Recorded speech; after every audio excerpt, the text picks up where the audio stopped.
Kabalo mo mga katulibag, ang pag-angat diri sa bukid or buntod sa Amaranas, nilaban ka sa mga pagsulay sa imong kinabuhi.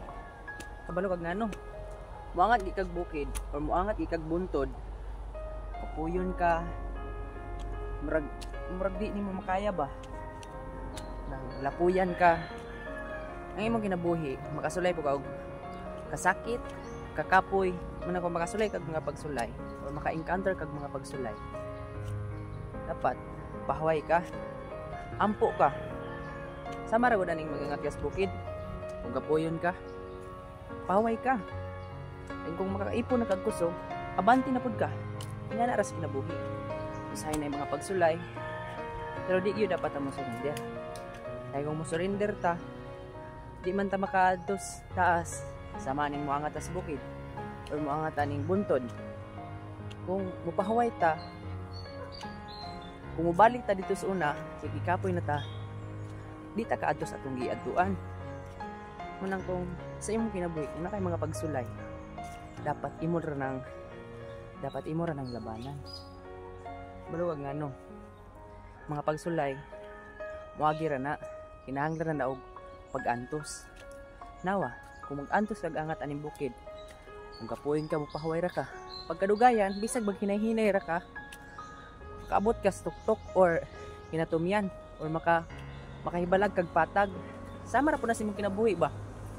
Kung kapuyon ka, pahuway ra ka, pasakitan ka, laban ra, kay maabot ra gyud ang panahon nga pabura na pud ka, kuha na pud ka og mayong panginabuhi, maabot na pud ka imong mga pangandoy nga imong gikuan ba, dugay ra nimong gipangandoy, mga butang nga imong gipangandoy. Kunang ako nimo, laban ra gyud ka bisag daghang mga pagsulay ba, ana mo gining kinabuhi, natural ra mo na mga pagsulay, dapat di ra gyud ka mo surrender. Baluwag nga no, ang taong mo surrender walay kadaogan sa kinabuhi, dili ka kita og kahayag, kalamdagan, or di ka kita og di na sila lisod na sila makakuha og successful sa kinabuhi kung surrender na sila. Samaan ni ron, giging ko dito sa baba kayo, kapuhin ko, pahuway ra ko, ana man ang kinabuhi, kung kapuhin ta, pahuway ta.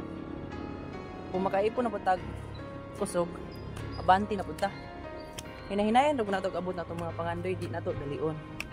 Ay kung magdali kag angat, o siguro mapandol ka, disgrasya pa ka, masama din mong tuhod, masakitan pa ka, nahinahinay na si mong pangandoy. Puhon, ikaw na ko'y pabor sa panahon. Puhon, ang imong mga pangandoy, mabutra nimo na. Dalas pag-ampo, pagpangalaya sa Ginoo, labi na pagpaningkamot. Basta maningkamot ra ka, wala imposible nga mabuti mo yung mga pangandoy. Samaan, diba? Nana ko dres, taas-taas, hapit kong maabot sa tuktok. Diyan na kayong view dere. Ana ra ko na, kapoy ka yung kinabuhi, pero kinahanglan tang mo padayon kay naon tayo mga pangandoy.